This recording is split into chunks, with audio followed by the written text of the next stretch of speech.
Yung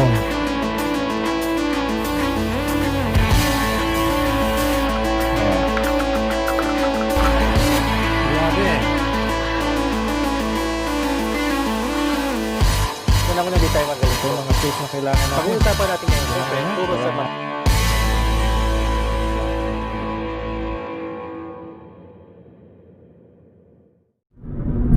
Hello guys! Welcome muli sa panibagong episode ng Questions and Answers. So bago tayo magsimula, disclaimer lang guys, no? So lahat ng mga kasagutan na may bibigay ko ay sa sarili kong opinion lang guys, no? Ako ay hindi professional mechanic at ang mga kaalamang ito ay galing lang sa research at experience ko. Okay? So ngayong alam nyo na, tungo na tayo sa ating mga katanungan. Unahin natin kay Sir Adolfo Chu. Good day sir, tanong ko lang kung paano maayos yung check engine. Ang sakit sir, wala siyang hatak kahit tapakan mo yung gas accelerator, ayaw gumalaw yung RPM niya. So kung ang inyong dash ay may nakalagay na check engine at na-scan nyo na ang nakalagay ay control suction valve o yung SCV, suction control valve, kailangan nyo nang palitan yan sir, no? Kasi hindi na siya nagbubuga ng tamang amount ng fuel sa inyong engine, kaya walang acceleration power. Okay, sa Montero Sport, kung Gen 2 ang inyong sasakyan ng Montero Sport, ang SCV niya ay nasa likod ng baterya, nasa left side ng engine, sa bandang baba. Okay Sir Adolfo, so palitan nyo na po yan. Okay, maraming salamat. Ang susunod na katanungan ay mula kay Al Bagtas. Sir, paistorbo ako, paano maalis ang mahigpit na drum ng brake? So kung naka drum brake kayo sir, meron akong video dyan na drum brake cleaning, pero Fortuner yung sasakyan na yon, pare-pares lang naman ng drum brake. Kailangan na naka-neutral ang inyong gear at naka-disengage ang inyong handbrake. Okay sir? So mabubuksan nyo yung drum brake kapag naka-neutral at hindi naka-engage ang drum brake. Kasi pag naka-engage yan, yung brake pad nun ay naka-engage din, kaya hindi nyo talaga mabubuksan. Okay? Maraming salamat Sir Al. Ang sabi naman ni Sir Ariel Gadsilon, good day M. Sir, ask ko lang kung may spark plug ba ang Montero Sport 2015? And kung meron po, saan po ang location? Sir Ariel, ang spark plug ay matatagpuan sa mga petrol engine, no? Sa gasoline engine. Sa diesel, pagka diesel engine ng inyong sasakyan tulad ng Montero Sport, yan ay compression ignition po. Wala po siyang spark plug. Okay Sir Ariel, maraming salamat sa iyong katanungan. Ang sabi naman ni Sir Dennis Latorre, at least ilang kilometers po ba ang dapat itakbo in a short trip para iwas blowout? Siguro ang sinasabi ni Sir Dennis dito yung blow by. So subjective itong tanong mo sir, no? Depende ito sa layo ng ida-drive mo. Wala naman kasing tamang sagot dyan sa tanong mo, pero rule of the thumb, kailangan at least ma-reach ng inyong sasakyan yung operating temperature nya. Okay, so kapag nag-drive kayo, di pa niya na-reach yung operating temperature ng inyong engine, yun yung nakakasama sa inyong makina. So hindi naman makakapagbigay ng excessive blow by kapag sobrang short yung trip ninyo o hindi nyo napapatakbo ng mabilis yung inyong sasakyan. Kung ganun talaga ang style ng driving natin at ang pinupuntahan natin ay malapit lang, wala naman po tayong magagawa doon. Kaya ang importante, nasa tamang operating temperature ang inyong makina bago ninyo iyon patayin. Okay? Salamat Sir Dennis Latorre. Sabi naman ni Sir Dominico Moreno, can I shift from ordinary oil to synthetic oil, Sir Noah? Yes, sir, no? Pwede naman kayo mag-shift ng synthetic oil to ordinary oil or vice versa, ordinary oil to synthetic oil. Wala pong problema yan. Kasi marami nagsasabi na mga mekaniko, marami nagsasabi na eksperto na kapag ordinary oil ang ginagamit nyo, lalo na pag luma na yung sasakyan ninyo, hindi kayo dapat mag-synthetic oil. Wala pong katotohanan yun, no? Myth lang po yun, no? Kaya mas maganda sa engine kung synthetic oil lang inyong gagamitin. Kung mag-shift kayo synthetic oil to ordinary oil, wala pong problema yun, as long as regular ang inyong change oil ng makina. Okay po, maraming salamat Sir Dominico Moreno. Ang sabi naman ni Esdras Agacer, Okay lang ba dito sa Pilipinas na alisin na lang yung thermostat ng ating sasakyan? Sir, hindi po. Hindi po kailangang tanggalin yung thermostat ng ating sasakyan. Kasi pag tinanggal nyo po yan, mag-overheat po ang inyong sasakyan. Kasi yung coolant ay continuous magfo-flow sa inyong cooling system. At kapag na-reach na ng coolant ninyo yung operating temperature niya, ibig sabihin mainit na yung coolant ninyo, imagine niyo nagsisirculate yung coolant na yon na lahat ng tubig dun sa inyong cooling system ay mainit, kaya ang resulta ay overheating. So dapat maihinto yung circulation nun, yung kalahating coolant na sa radiator pinalalamig, tapos yung mainit na sa engine block, nasa makina. Kaya pagka bumukas yung thermostat, lilipat naman yung mainit na coolant sa radiator, yung malamig na coolant na sa radiator babalik naman dun sa makina para palamigin ang temperature. So ganun po ang purpose ng thermostat, Sir Esdras. Maraming salamat. Ang sabi naman ni Jose Rafin Lopez, Sir, paano po na wala yung ships? Papagawa ka talaga sa Mitsubishi? Salamat, Sir. God bless.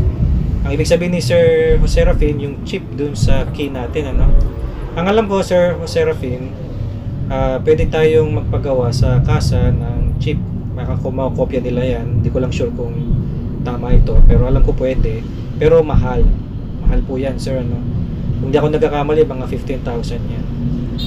Pero pwede nyong i-try, sir, kasi ang merong mga shop tulad ng Quickie o kaya ng mga Kinamix, nag-o-offer sila ng mga ganyan, ng mga chip tsaka mga transponder na naduduplicate ata nila. Pero di ako sure kung tama ito. Pero pwede nyong i-check sa kanila. Pwede nyong tanungin sa kanila kung gumagawa pa sila ng ganun. Pagka gusto nyo ipa-duplicate yung mismong chip tsaka yung transponder.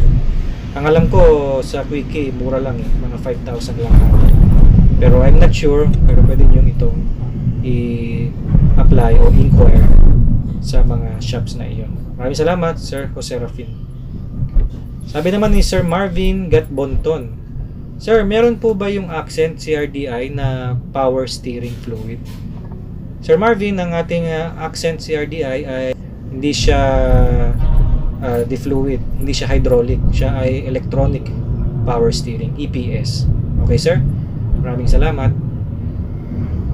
Sabi naman ni Sir Michael Dalis, Sir Noah, kapag walang manual mode yung automatic transmission, going uphill roads, shift lang ba kagad sa lower gear kahit na naka-D mode kapag hirap na yung makina?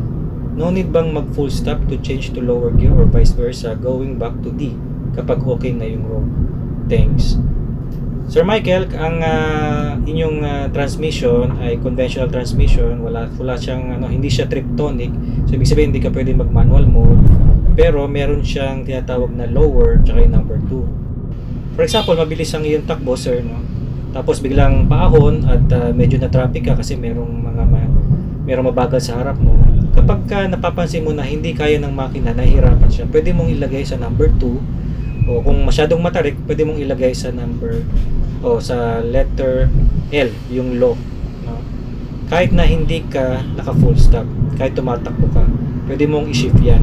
Pero kapag ka mabilis ka, wag mong i-shift sa 2 or L yan, kasi mapuputukan ka ng piston, kasi engine braking yung tawag doon. Mahihirapan yung makina mo, no? Kaya kapag ikaw ay magme-minor, pwede mo rin gamitin yan. Pagka nasa tamang bilis ka na, for example 40, 30, pwede mong lagay sa number 2, babagal yung sasakyan mo, magme-minor siya. Ang tawag doon engine braking. Mas maganda yun sa iyong makina. Pero wag kang bababa ng gear kapag ikaw ay mabilis, no? Pagka mabilis ang takbo mo. Okay, sir? Salamat, Sir Michael. Ang sabi naman ni Sir Nishanta Rohana, Dear Mr. Noah, I am going to clean the EGR of my 2011 Montero Sport, which completed 150,000 kilometers. Is there any possibility of check engine light will come after the maintenance?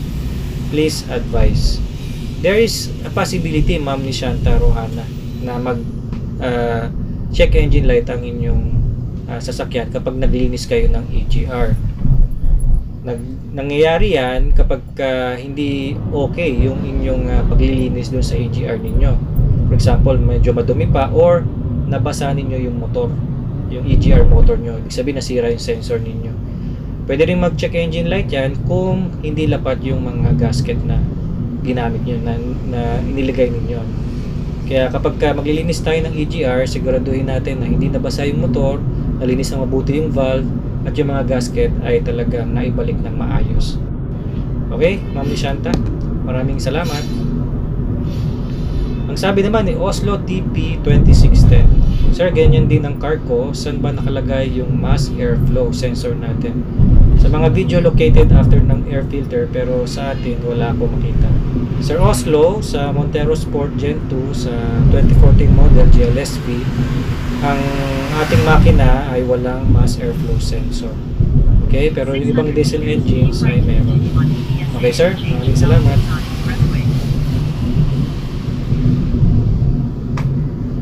So doon natatapos ang ating mga questions. So kung may mga nalimutan ako, baka nasagot ko naman iyon sa inyong mga tanong sa aking mga videos. Okay, so dako na tayo sa ating mga shoutout.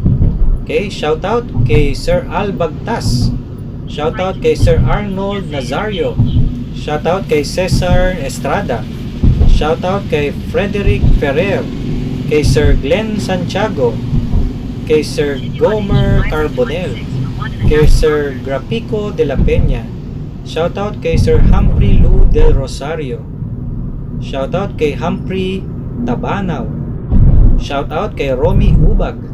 Shoutout kay Camille. Shoutout kay Mark Anthony Papong. Kay Sir Mark Leandro Pizarra.